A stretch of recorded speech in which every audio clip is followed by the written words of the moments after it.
ओम शांति। आज है 10 मार्च 2026 की साकार मुरली से। पापा कहते मीठे बच्चे, हाँ जी पापा, सबसे बड़ी बीमारी है देह अभिमान की। इससे ही डाउनफॉल हुआ है।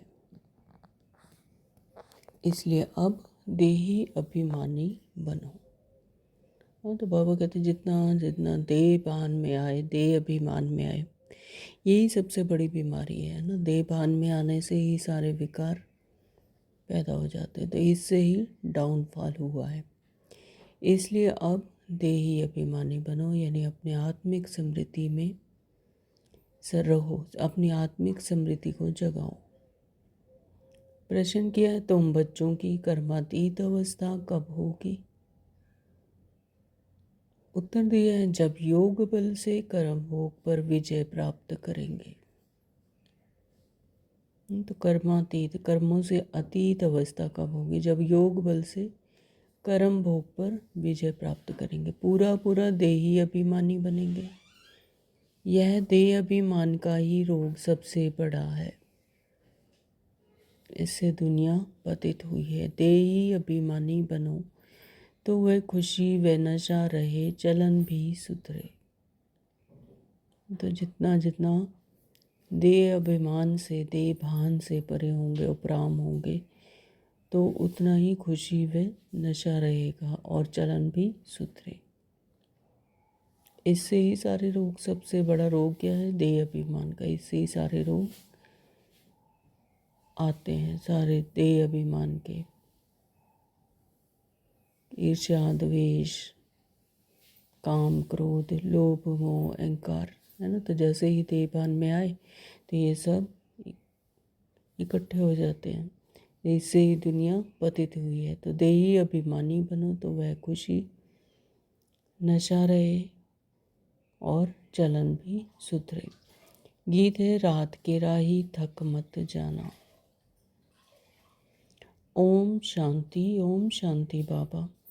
राही का अर्थ तो बच्चों ने सुना, और तो कोई समझा नहीं सकते सिवाय एक ब्रह्मा मुख वंशावली ब्राह्मणों के। तुम जो देवी देवता थे तो मनुष्य, परंतु तुम्हारी सीरत बहुत अच्छी थी। तुम सर्वगुण संपन्न, 16 कला संपूर्ण थे। तुम विश्व के मालिक थे। हीरे जैसे से कौड़ी जैसा कैसे बने, यह कोई मनुष्य नहीं जानते हैं। तुमने भी नंबरवार पुरुषार्थ अनुसार पलटा खाया है, परिवर्तन हुए हैं। अभी तुम देवता बने नहीं हो, रेजुनेट हो रहे हो। तो परिवर्तन हो रहा है। अभी पतित शरीर है, पतित दुनिया है, तमो प्रधानता में है। तो अभी रेजुनेट हो रहे हैं, शरीर भी रेजुनेट हो रहे हैं। कोई थोड़ा बदले हैं, कोई की 5%, कोई की 10%। सीरत बदलती जाती है। दुनिया को यह पता नहीं भारत ही ये विन था। कहते भी हैं क्राइस्ट से 3000 वर्ष पहले भारत में देवी देवता थे। उनमें ऐसे गुण थे जो उनको भगवान भगवती कहते थे। अभी तो वह गुण है नहीं। मनुष्य के समझ में नहीं आता, भारत जो इतना साहूकार था, उनका फिर डाउनफॉल कैसे हुआ है।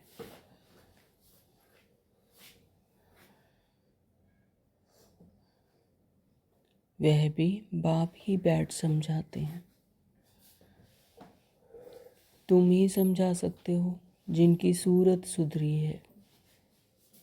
तो जिनको अपनी अपनी समझ आई है, जिनको आत्मा की हम आत्मा है, हम देह भान से जो उपराम हुए, तो उनकी सूरत सुधरी हुई, यानी उनमें परिवर्तन आए, तो वही समझा सकते हैं। जिनको जागृति है, ये जिनको तीसरा नेत्र खुले, जिनके ज्ञान चक्षु खुले हैं, तो उनको ही यह समझ आई है, उनकी सूरत सुधरी है, वही समझा सकते हैं। बाप कहते हैं बच्चे तुम देवी देवता थे तो आत्म अभिमानी थे, फिर जब रावण राज्य शुरू हुआ तो दे अभिमानी बन पड़े हैं। तो जब द्वापर से 2 पुरुष शुरू हुए तो रावण राज्य शुरू हो गया, यानी मन के वश में हो गए, तो देह अभिमानी बन पड़े हो। तो यह देह अभिमान की सबसे बड़ी बीमारी तुमको लग पड़ी है। सतयुग में तुम आत्म अभिमानी थे, बहुत सुखी थे। हाँ, तो सतयुग और त्रेता में आत्म अभिमानी होती है आत्मा। आत्मा का अपने कर्मेंद्रियों पर, अपनी देह पर पूरा अधिकार होता है। तो सतयुग में तुम आत्म अभिमानी थे, यानी आत्मिक समृद्धि में थे, तो बहुत सुखी थे। किसने तुमको ऐसा बनाया यह कोई भी नहीं जानते। बाप बैठ समझाते हैं तुम्हारा डाउनफॉल क्यों हुआ है। अपने धर्म को भूल गए हो, भारत वर्त नौटापैनी हो गए बन गया। उनका मूल कारण क्या है? देह अभिमान। यह भी ड्रामा बना हुआ है। मनुष्य यह नहीं जानते कि भारत इतना साहूकार था, फिर गरीब कैसे बना। हम आदि सनातन देवी देवता धर्म के थे, फिर हम कैसे धर्म भ्रष्ट कर्म भ्रष्ट बने।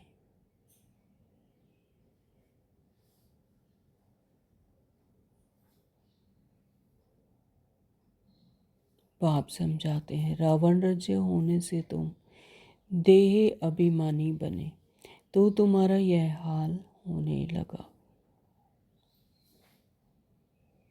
धर्म भी भ्रष्ट हुआ और कर्म भी भ्रष्ट बने। तो देह अभिमान में आने से, देह के भान में आने से, देवी देवता धर्म के थे लेकिन वो धर्म भ्रष्ट हो गया। जब अपने आप को ही भूल गए तो देवी देवता धर्म भी भ्रष्ट हो गया और कर्म भी भ्रष्ट हो गया।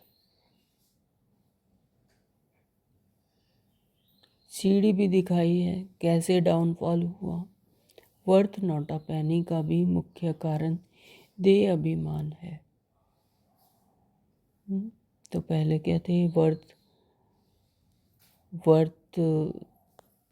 पाउंड से, फिर क्या बन गए? वर्थ नौटापैनी बन गए। हीरे से कौड़ी मिसल बन गए। तो फिर मुख्य कारण क्या था उसका? देह अभिमान। जैसे ही देहभान देह अभिमान आया तो डाउनफॉल हुआ। तो सीढ़ी के चित्र में भी ये दिखाया हुआ है। तो यह भी बाप बैठ समझाते हैं। शास्त्रों में कल्प की आयु लाखों वर्ष लगा दी है। आजकल समझदार हैं क्रिश्चियन लोग। वह भी कहते हैं क्राइस्ट से 3000 वर्ष पहले पैराडाइज था। भारतवासी यह समझ नहीं सकते कि प्राचीन भारत ही था जिसको स्वर्ग हेवन कहा जाता है। आजकल तो भारत की फुल हिस्ट्री ज्योग्राफी को जानते ही नहीं है। थोड़े बच्चों में थोड़ा ज्ञान है तो देह भी माना जाता है।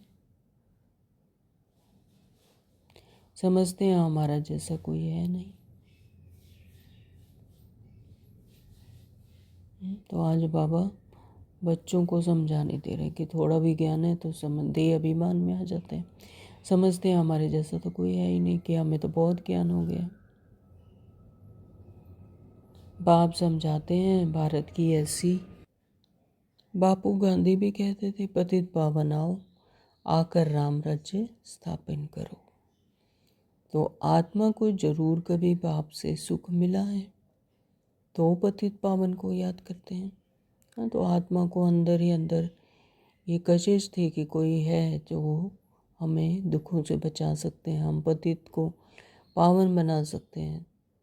तो बाबा कहते कि फिर कहते आए हैं कि पतित पावन आओ, आकर राम राज्य स्थापन करो, यानी सतयुग की स्थापना करो। आत्मा को जरूर कभी बाप से सुख मिला है तो पतित पावन को याद करते हैं। बाप समझाते हैं हमारे बच्चे जो शूद्र से बदल ब्राह्मण बनते हैं वह भी पूरा देही अभिमानी नहीं बनते हैं, घड़ी घड़ी देही अभिमान में आ जाते हैं। यह है सबसे पुराना रोग जिससे यह हाल हुआ है। देही अभिमानी बनने में बड़ी मेहनत है। जितना देही अभिमानी बनेंगे उतना बाप को याद करेंगे, फिर अथाह खुशी रहनी चाहिए।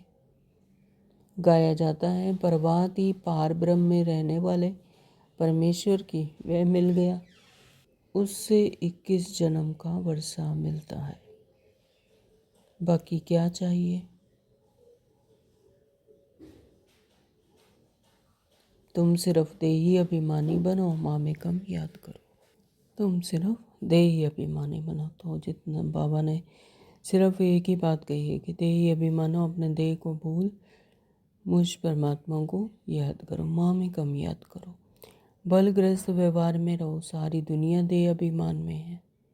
भारत जो इतना ऊंच था उसका डाउनफॉल हुआ है। हिस्ट्री ज्योग्राफी क्या है यह कोई बता ना सके। यह बातें कोई भी शास्त्रों में नहीं है। देवताएं आत्म अभिमानी थे, है ना, तो ऐसा शास्त्रों में नहीं लिखा है क्योंकि पता ही नहीं, है ना। तो अपने आप को ही भूल गए, अपने सत्य स्वरूप को भूल गए कि हम आत्मा हैं। यहाँ पर सिर्फ रोल अर्थ यहाँ पर आए हैं और अपना अपना रोल प्ले कर रहे हैं। तो ये ड्रीम वर्ल्ड है। हाँ, तो देवताएं आत्म अभिमानी थे। तो देवताओं में ये समृद्धि थी कि हम आत्मा हैं। अपने आत्मिक समृद्धि में रहकर ही वो अपना रोल प्ले करते थे। जानते थे एक देह को छोड़ फिर दूसरी लेनी है। तो जैसे कि वस्त्र चेंज करते हैं तो ऐसे वो एक देह को छोड़कर दूसरी लेते थे, है ना। तो ये साक्षात्कार होता था कि अभी ये तो देह को छोड़कर फिर दूसरी में जाना है, दूसरी देह लेनी है। तो परमात्मा अभिमानी नहीं थे, लेकिन परमात्मा अभिमानी नहीं थे क्योंकि आत्मा ही अपने आप में संपन्न संपूर्ण थी। आत्म अभिमानी नहीं थे। तुम जितना बाप को याद करेंगे देही अभिमानी बनेंगे। यहाँ परमात्मा अभिमानी यहाँ पर संगम युग पर होते हैं। तो परमात्मा को भी सम्मुख होते हैं, परमात्मा को याद करते हैं तो पतित से पावन बनते जाते हैं। परमात्मा की आत्मा की पूरी स्मृति रहती है। तो यहाँ पर होते तीनों कालों का, तीनों चारों युगों का, तीनों लोकों का यहाँ पर अवेयरनेस होती है, ज्ञान होता है। हाँ, तो वहाँ पर सतयुग में तो रॉयल बुद्ध होते हैं, सिर्फ वहाँ पर आत्मा अभिमानी होते हैं। यानी ये समृद्धि होती है कि मैं आत्मा हूँ और ये मेरा रोल है, इसको मैं लाइट शाइन करता हूँ। तो तुम जितना बाप को याद करेंगे देही अभिमानी रहेंगे। जितना जितना बुद्धि योग परमात्मा से लगाएंगे, बाप को याद करेंगे, उतना फिर क्या बनते जाते? देही अभिमानी, यानी आत्मिक समृद्धि रहती है और आत्मिक समृद्धि में रहेंगे कि हम आत्मा है। उतना बहुत मीठा बनेंगे, तो उतना ही बहुत मीठा बनेंगे, उतना ही मधुर रहते, हर किसी के प्रति मधुरता रहती है, स्नेह रहता है। तो देह अभिमान में आने से ही लड़ना झगड़ना बंदरपना आ जाता है। तो बाबा आज बंदरपना कह रहे हैं। बंदर होता है ना, तो उसको पता नहीं होता, उसकी हरकतें ऐसी होती हैं। तो देह अभिमान में आने से भी उसी तरह का संस्कार बन जाते हैं, लड़ना झगड़ना, मेरा तेरा, मान शान। तो यह बाप समझाते हैं, यह बाबा भी समझ रहे हैं। बच्चे देह अभिमान में आकर शिव बाबा को भूल जाते हैं। अच्छे अच्छे बच्चे देह अभिमान में रहते हैं, देही अभिमानी बनते ही नहीं है। तुम कोई को भी यह बेहद की हिस्ट्री ज्योग्राफी समझा सकते हो। बाबा कहते हैं अच्छे अच्छे बच्चे देह अभिमान में रहते हैं। अच्छे अच्छे बच्चे यानी पूरी हिस्ट्री ज्योग्राफी को जानते हुए, ज्ञान का मनन मंथन करते हुए भी देह अभिमान में आ जाते हैं, देह बॉडी कॉन्शियसनेस में आ जाते हैं। तो बाबा कहते देही अभिमानी बनते ही नहीं। तो आज बाबा उलाहना दे रहे हैं कि तुम कोई को भी यह बेहद की हिस्ट्री ज्योग्राफी समझा सकते हो। बरोबर सूर्यवंशी चंद्रवंशी राजधानी थी, ड्रामा का किसी को भी पता नहीं है। भारत जो इतना गिरा, डाउनफॉल की जड़ है देह अभिमान। तो भारत जो इतना गिरा, तो डाउनफॉल की क्या जड़ है? देह अभिमान। देह अभिमान में है, इसलिए ही डाउनफॉल हुआ और ही गिरते गए, पतितपना आता गया, तमो प्रधान बन गए, सतो प्रधान से सतो। फिर बच्चों में भी देह अभिमान आ जाता है, यह नहीं समझते हैं, यह नहीं समझते कि हमको डायरेक्शन कौन देते हैं। हमेशा समझो शिव बाबा कहते हैं, शिव बाबा को याद ना करने से ही देह अभिमान में आ जाते हैं। सारी दुनिया देह अभिमानी बन गई है। तब आप कहते हैं माँ में कम याद करो। ड्रामा का किसी को भी पता नहीं है। भारत जो इतना गिरा, डाउनफॉल की जड़ है देह अभिमान। जैसे ही देह अभिमान में आए, अपने आप को ही भूल गए।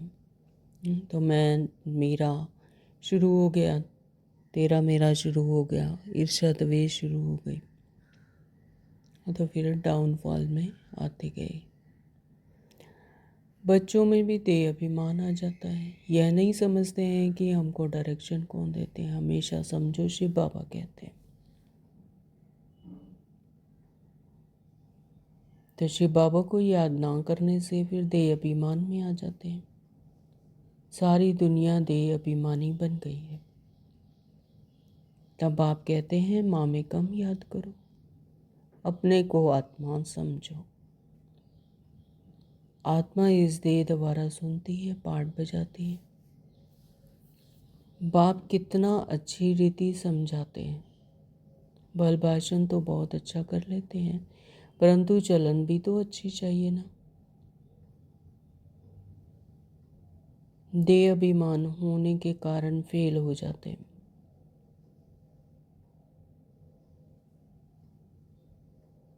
वह खुशी व नशा नहीं रहता। फिर बड़े विक्रम भी उनसे होते हैं, जिस कारण बड़े दंड के भागी बन पड़ते हैं। देह अभिमानी बनने से बहुत नुकसान पाते हैं, बहुत सजा खानी पड़ती है। बाप कहते हैं ये गॉडली वर्ल्ड गवर्नमेंट है ना, तो मुझ गॉड की गवर्नमेंट का राइट हैंड है धर्मराज।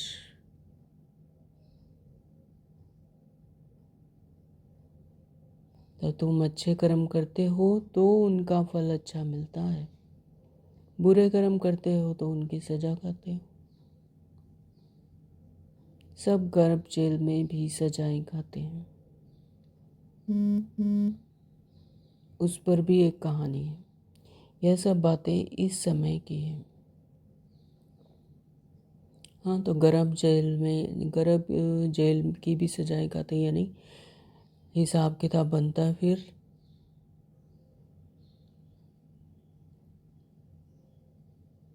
जन्म लेकर उसका खाता जो बनता है, तो फिर उसको चुकतू करना होता है, तो वो गर्भ जेल में जाना होता है, यानी दूसरा फिर जन्म लेना पड़ता है। तो उस पर भी एक कहानी है।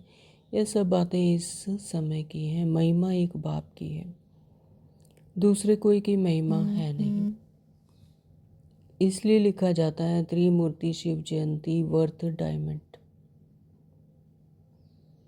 बाकी सब हैं वर्थ कौड़ी। सिवाय शिव बाबा के पावन कोई बना ना सके। तो परमात्मा शिव वही श्रेष्ठ हैं, सुप्रीम पावर है, अथॉरिटी है, वही पावन बना सकते हैं, तो सिवाय शिव बाबा के और कोई पावन बना नहीं सकते। तो पावन बनते हैं फिर रावण पतित भी बनाते हैं, जिस कारण सब देह अभिमानी बन पड़े हैं। अब तुम देही अभिमानी बनते हो। तो ये संगम युग का समय है जब परमात्मा स्वयं आकर हमें देही अभिमानी यानी आत्मिक स्मृति जगाते हैं और पवित्र दुनिया में जाने लायक बनाते हैं। यह देही अभिमानी अवस्था 21 जन्म चलती है। तो बलिहारी एक की गाई जाती है। भारत को स्वर्ग बनाने वाला शिव बाबा है। यह किसी को पता नहीं है कि शिव बाबा कब आया। उनकी हिस्ट्री तो पहले पहले चाहिए। शिव कहा ही जाता है परमपिता परमात्मा को। तुम जानते हो देह अभिमान के कारण डाउनफॉल होता है। ऐसा हो तब तो बाप आए राइज करने। तो देह अभिमान के कारण ही डाउनफॉल होता है। तो बाबा कहते हैं कि ऐसा हो तब तो राइज करने आए। जब डाउनफॉल में जाते हैं परमात्मा को याद करते हैं तब तो बाबा को राइज करने के लिए आना पड़ता है। राइज और फॉल, दिन और रात, ज्ञान सूर्य प्रकटा, अज्ञान अंधेर विनाश। तो जब ज्ञान सूर्य प्रकट होते हैं तब ज्ञान अंधेर विनाश होता है। तो सबसे जास्ती अज्ञान है यह देह अभिमान।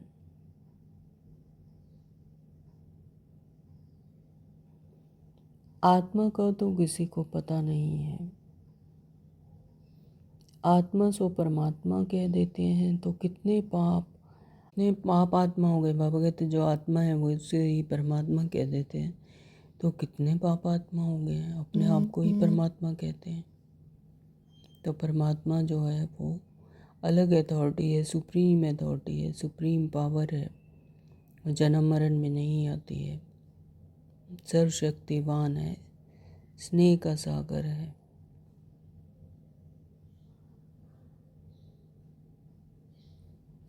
इसलिए डाउनफॉल हुआ है।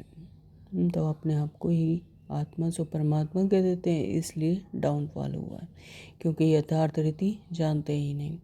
84 जन्म लिए हैं, सीढ़ी नीचे उतरते आए हैं। तो यह खेल बना हुआ है। ये वर्ल्ड की हिस्ट्री ज्योग्राफी तुम बच्चे सब जानते हो और कोई नहीं जानते। विश्व का डाउनफॉल कैसे हुआ वे तो समझते हैं कि साइंस से बहुत तरक्की हुई है। यह नहीं समझते कि दुनिया और ही पतित नरक बन गई है। देह अभिमान बहुत है। बाप कहते हैं अभी तुमको देही अभिमानी बनना है।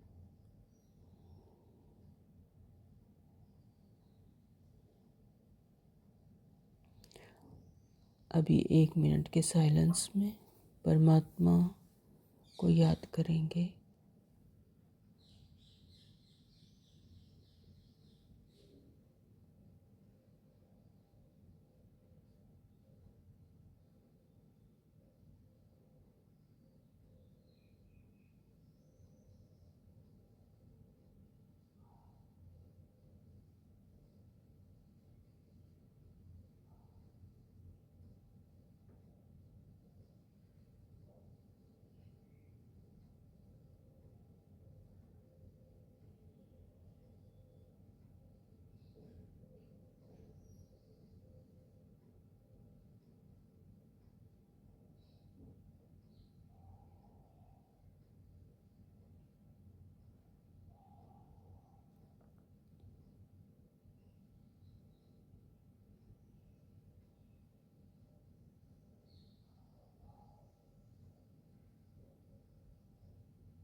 ओम शांति। तो बाबा आज बार बार याद दिला रहे हैं कि अभी तुमको देही अभिमानी बनना है। अच्छे अच्छे महारथी ढेर हैं, ज्ञान बहुत अच्छा सुनाते हैं, परंतु देह अभिमान पूरा हटा नहीं है। आज बाबा उलाहना दे रहे हैं कि देह अभिमान अभी पूरा हटा नहीं है। देह अभिमान के कारण कोई में क्रोध का अंश, कोई में मोह का अंश कुछ ना कुछ है। सीरत सुधरनी चाहिए ना, बहुत बहुत मीठा बनना चाहिए। तब मिसाल देते हैं, शेर बकरी इकट्ठे जल पीते हैं। तो जितना जितना परमात्मा को याद करते हैं अपने देही अभिमानी स्थिति में आते हैं, यानी आत्मिक स्मृति में आते हैं। हाँ, तो मिसाल देते हैं उसका कि शेर और बकरी इकट्ठे जल पीते हैं। बकरी को यह एहसास नहीं कि वह बकरी है, शेर को यह एहसास नहीं कि वह शेर है, तो इकट्ठे जल पीते। वहाँ कोई ऐसे दुख देने वाले जानवर भी नहीं होते। इन बातों को भी मुश्किल कोई समझते हैं। यानी आत्मा की वो हायर कॉन्शियसनेस को जब अचीव करते हैं तो फिर इस देह भान से उपराम होते जाते हैं। तो पापा कहते तब मिसाल देते हैं, शेर बकरी इकट्ठे जल पीते हैं। वहाँ कोई ऐसे दुख देने वाले जानवर भी होते नहीं। इन बातों को भी मुश्किल कोई समझते हैं। नंबरवार समझने वाले हैं। कर्म भोग निकल जाए, कर्मातीत अवस्था हो जाए तो यह मुश्किल होती है।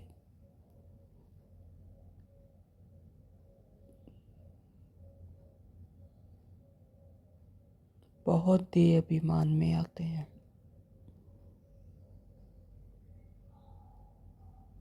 पता नहीं पड़ता है कि हमको यह मत कौन देते हैं।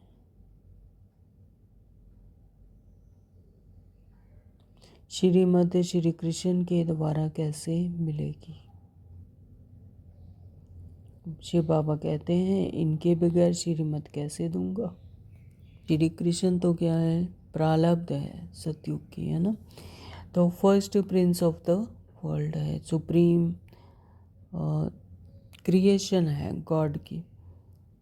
तो बाबा कहते हैं उनके द्वारा फिर श्रीमत कैसे दूंगा, श्रीमत श्री कृष्ण के द्वारा कैसे मिलेगी। शिव बाबा कहते हैं इनके बगैर, यानी ब्रह्मा बाबा के द्वारा श्रीमत कैसे दूंगा। स्थाई रथ हमारा यह है। तो यह है स्थाई रथ, भागीरथ कहते हैं, भाग्यशाली रथ, जिसमें शिव बाबा अवतरित होकर यह ज्ञान देते हैं। देह अभिमान में आकर उल्टे सुल्टे कार्य करके मुफ्त अपनी बर्बादी मत करो। तो बाबा आज टेंशन दिला रहे कि देह अभिमान में आकर उल्टे सुल्टे कार्य करके मुफ्त अपनी बर्बादी मत करो, नहीं तो नतीजा क्या होगा, बहुत कम पद पाएंगे, पढ़े के आगे अनपढ़े भरी ढोएंगे। बहुत कहते हैं भारत की हिस्ट्री ज्योग्राफी जो फुल होनी चाहिए सो नहीं है, तो उनको समझाना पड़े। तुम्हारे सिवाय तो कोई समझा ना सके, परंतु देही अभिमानी स्थिति चाहिए, वही ऊंच पद पा सकते हैं। अभी तो कर्मातीत अवस्था किसी की हुई नहीं है। इनके बाबा के ऊपर तो बहुत झंझट है, कितनी फिक्रात रहती है। भल समझते हैं कि सब ड्रामानुसार होता है, फिर भी समझाने के लिए युक्तियां तो रचनी होती है ना। इसलिए बाबा कहते हैं तुम जास्ती देही अभिमानी बन सकते हो। अंडरलाइन। बाबा कहते हैं भल समझते हैं कि यह ड्रामानुसार होता है, फिर भी समझाने के लिए युक्तियां तो रचनी होती है ना। इसलिए बाबा कहते हैं तुम जास्ती देही अभिमानी बन सकते हो ना। तो यहाँ पर मार्जिन होता है, ये ऐसा नहीं है कि ड्रामानुसार तो है, लेकिन उसमें भी मार्जिन है ना। बाबा कहते हैं कि तुम जास्ती देही अभिमानी बन सकते हो। पुरुषार्थ सबका अपना है, तब तो नंबर 12 है। तुम्हारे ऊपर कोई बोझा नहीं है, बाप पर तो बोझा है ना। तुम्हारे ऊपर तो कोई बोझा नहीं है, बाप करान करा बना रहे, तुम कठपुतली हो बाप के हाथ की, लेकिन बाप पर बोझा है। बाबा को तो सब बच्चों को पतित से पावन बनाकर अपने सत्य स्वरूप की स्मृति दिलानी है, अपने सत्य घर की याद दिलानी है। हेड तो यह है ना, प्रजापिता ब्रह्मा। तो यहाँ पर प्रजापिता ब्रह्मा भी हेड हैं, परंतु यह कोई किसी को पता नहीं है कि इनमें शिव बाबा बैठे हैं। तो समझाने वाला कौन है? शिव बाबा। तुम्हारे में भी कोई मुश्किल इस निश्चय में ही रहते हैं।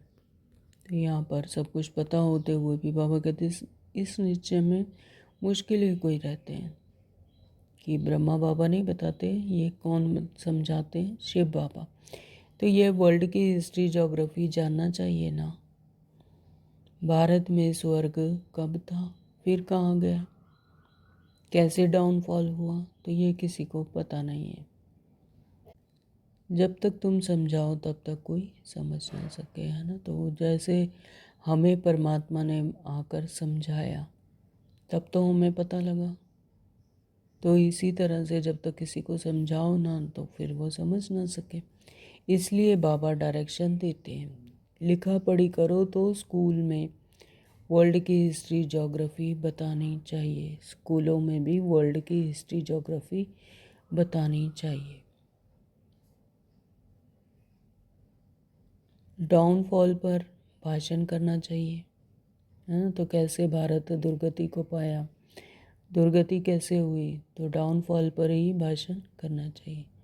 भारत हीरे जैसे था, वह फिर कौड़ी जैसा कैसे बना, कितने वर्ष लगे, हम समझाते हैं। ऐसे पर्चे एरोप्लेन द्वारा गिरा सकते हैं। समझाने वाला बड़ा होशियार चाहिए। गवर्नमेंट चाहती है तो गवर्नमेंट का ही हाल विज्ञान भवन जो दिल्ली में है वहाँ सबको बुलाना चाहिए, अखबार में भी डाला जाए, कार्ड भी सबको भेजते हैं। तो बाबा आज युक्तियाँ बता रहे हैं। तो हम आपको सारे वर्ल्ड की हिस्ट्री ज्योग्राफी आदि से अंत तक समझाते हैं। आपे ही आएंगे जाएंगे, पैसे की कोई बात ही नहीं है। समझो हमको कोई मिला, प्रेजेंट भेंट करते हैं तो हम ले नहीं सकते हैं, सर्विस करने के लिए काम में लाएंगे, बाकी हम ले नहीं सकते। बाप कहते हैं कि मैं तुमसे दान लेकर क्या करूँगा, तो फिर भर कर देना पड़ेगा। तो बाबा कहते हैं कि तुम 1 पैसा देते हो तो मुझे पद्मा पदम देना पड़ता है, कि मैं तुमसे दान लेकर क्या करूँगा, फिर मुझे तो तुम्हें देना पड़ेगा। मैं पक्का शराब हूँ। अच्छा, मीठे मीठे सिकलदे बच्चों प्रति माता पिता बाप दादा का याद प्यार और गुड मॉर्निंग। रूहानी बाप की रूहानी बच्चों को नमस्ते। हम रूहानी बच्चों की रूहानी माता पिता बाप दादा को याद प्यार गुड मॉर्निंग, नमस्ते जी, शुक्रिया मेरे मीठे बाबा, आपका बहुत बहुत दिल से शुक्रिया।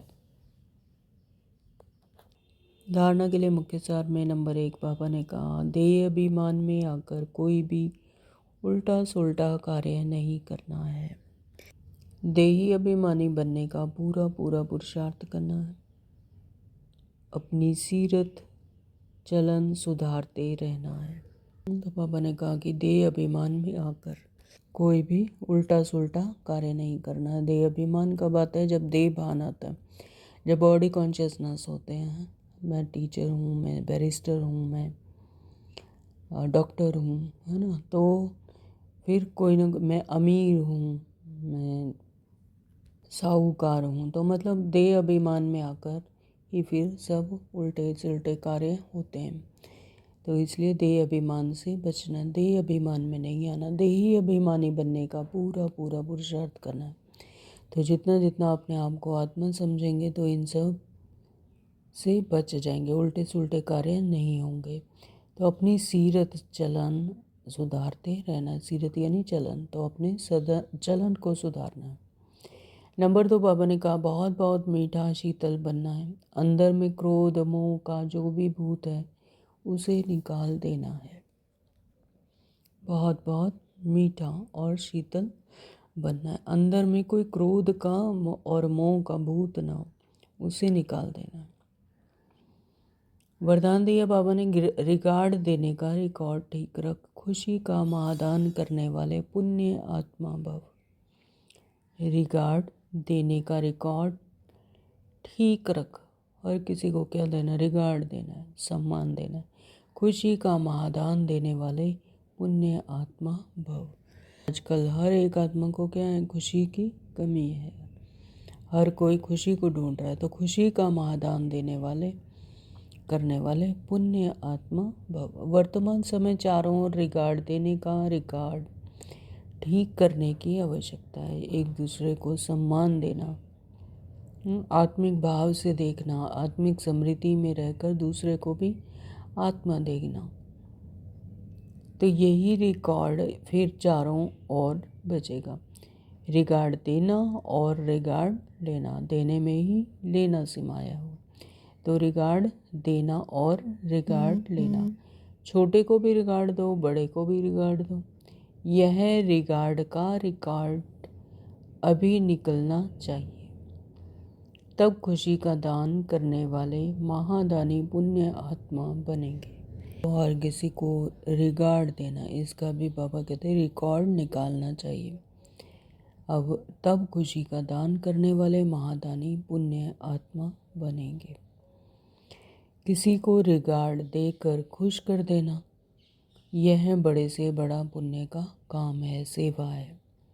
अभी हर एक आत्मा क्या है, दिल शिकस्त है ना, तो खुशी ढूंढती है, तो हर किसी को रिगार्ड देना, फिर खुश कर देना उसको, यानी सम्मान देना, सम्मान देना, उत्साह उमंग में ला देना, खुश कर देना, यह है बड़े से बड़ा पुण्य का काम, ताकि उसकी भी आत्मा की जागृति हो। सेवा है, ये क्या है, सेवा है, पुण्य का काम है, सेवा है। स्लोगन दिया बाबा ने आज, हर घड़ी को अंतिम घड़ी समझकर चलो तो एवर रेडी रहेंगे।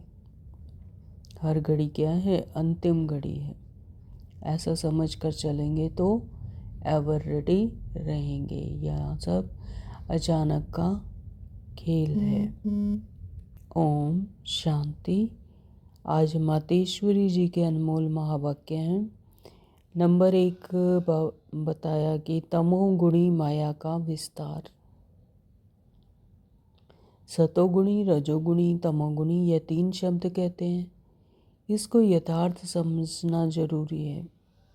मनुष्य समझते हैं ये तीनों गुण इकट्ठे चलते रहते हैं, परंतु विवेक क्या कहता है, क्या यह तीनों गुण इकट्ठे चले आते हैं? वह तीनों गुणों का पाठ अलग अलग युग में होता है। तो यहाँ पर रजोगुण और सतोगुण, रजोगुण और तमोगुणी, तो मातेश्वरी जी के अनमोल महावाक्य में ये बताया कि ये तीनों इकट्ठे तो नहीं चले आते।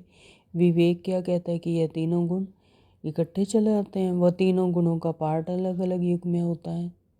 तो विवेक तो ऐसे ही कहता है कि यह तीनों गुण इकट्ठे नहीं चलते हैं। तो जब सतयुग है तो सतोगुण है, द्वापर है तो रजोगुण है, और कलयुग है तो तमोगुण है। जब सतो है तो तमो रजो नहीं है, जब रजो है तो सतोगुण नहीं है। यह मनुष्य तो ऐसे ही समझ कर बैठे हैं कि यह तीनों गुण इकट्ठे चलते आते हैं। यह बात कहना सरासर भूल है।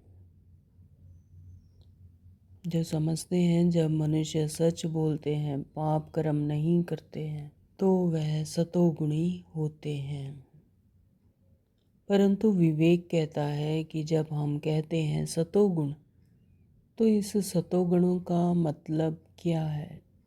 संपूर्ण सुख, गोया सारी सृष्टि सतोगुणी है। बाकी ऐसे नहीं कहेंगे कि जो सच बोलता है वह सतगुणी है और जो झूठ बोलता है वो कलयुगी तमोगुणी है। ऐसे ही दुनिया चलती आती है। अब जब हम सतयुग कहते हैं तो इसका मतलब है सारी सृष्टि पर सतोगुण, सतो प्रधान चाहिए। हाँ, कोई समय ऐसा सतयुग था जहाँ सारा संसार ही सतोगुणी था। अब वो सतयुग नहीं है। अभी तो कलयुगी दुनिया गोया सारी सृष्टि पर तमो प्रधानता का राज्य है। तो इस तमोगुणी समय पर फिर सतोगुण कहाँ से है? अब है घोर अंधियारा, जिसको ब्रह्मा की रात कहते हैं। ब्रह्मा का दिन है सतयुग और ब्रह्मा की रात है कलयुग। तो हम दोनों को मिला नहीं सकते। तो सतयुग में कलयुग नहीं आ सकता, कलयुग में सतयुग नहीं हो सकता। जब ब्रह्मा की रात है तो दिन नहीं हो सकता, जब दिन है तो रात नहीं हो सकती। हाँ, तो हम दोनों को मिला नहीं सकते। नंबर 2 बताया कि कलयुग असार संसार से सतयुगी सार वाली दुनिया में ले चलना। कलयुगी क्या है? असार, जिसका कोई सार ही नहीं। और सतयुगी क्या है? सार वाली दुनिया। तो कलयुगी असार संसार से सतयुगी सार वाली दुनिया में ले चलना एक परमात्मा का ही काम है। इस कलयुगी संसार को असार संसार क्यों कहते हैं? क्योंकि इस दुनिया में कोई सार ही नहीं। माना कोई भी वस्तु में वो ताकत नहीं रही, अर्थात सुख शांति पवित्रता नहीं है। तो जो इस सृष्टि पर कोई समय सुख शांति पवित्रता थी, अब तो ताकत नहीं है, क्योंकि इस सृष्टि में 5 भूतों की प्रवेशता है। इसलिए ही इस सृष्टि को भय का सागर अथवा कर्म बंधन का सागर कहते हैं। इसलिए ही मनुष्य दुखी हो परमात्मा को पुकार रहे हैं। परमात्मा हमको भवसागर से पार करो, इससे सिद्ध है कि जरूर कोई अभय अर्थात निर्भयता का भी संसार है जिसमें चलना चाहते हैं। इसलिए इस संसार को पाप का सागर कहते हैं, जिसे पार कर पुण्य आत्मा वाली दुनिया में चलना चाहते हैं।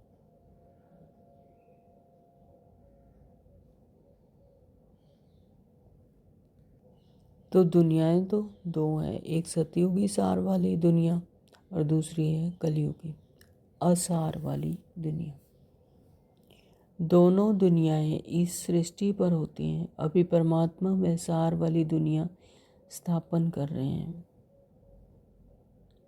अच्छा, ओम शांति। आज के ये अव्यक्त इशारे हैं। निश्चय के फाउंडेशन को मजबूत कर सदा निर्भय और निश्चिंत रहो। जैसे ज्ञान की सब्जेक्ट है, वैसे सेवा की भी सब्जेक्ट है। तो जो इसमें फेथफुल निश्चय बुद्धि है, वही नंबर आगे जा सकता है। सुबह से रात तक अपना फिक्स प्रोग्राम डेली डायरी बनाओ, क्योंकि जिम्मेवार आत्माएं हो, रिवाजी आत्माएं नहीं। विश्व कल्याणकारी आत्माएं हो। तो बाबा कहते हैं कि सुबह से रात तक अपना फिक्स प्रोग्राम और डेली डायरी बनाओ, तो जिसमें जिम्मेवार आत्मा हो, रिस्पॉन्सिबिलिटी है, रिवाजी आत्माएं नहीं है। तो विश्व कल्याणकारी आत्माएं हो। तो जो जितना बड़ा आदमी होता है, उनकी दिनचर्या सेट होती है। बाबा कहते तुम भी जिम्मेवारी वाली आत्माएं हो, तुम विश्व कल्याणकारी हो। तो जो जितना बड़ा होता है उसकी दिनचर्या भी सेट होती है। तो ऐसे ही तुम्हारी भी दिनचर्या अब सेट होनी चाहिए। तो जैसे ज्ञान की सब्जेक्ट है, वैसे ही सेवा की भी सब्जेक्ट है। तो इसमें जो फेथफुल है, निश्चय बुद्धि है, वही नंबर आगे जा सकता है। तो आज सारा दिन अपनी दिनचर्या को सेट करना है और सुबह से लेकर रात तक का प्रोग्राम फिक्स करना है, डायरी बनानी है। क्योंकि हम सब क्या हैं? जिम्मेवार आत्माएं हैं, रिस्पॉन्सिबिलिटी है हमारे ऊपर। इस कलयुगी संसार को सतयुग बनाने वाले यानी विश्व कल्याणकारी आत्माएं हो। तो इसलिए हमारी दिनचर्या भी क्या होनी चाहिए? सेट होनी चाहिए। सुबह से रात तक का प्रोग्राम फिक्स होना चाहिए। ठीक है जी। Om Shanti. Thank you Baba.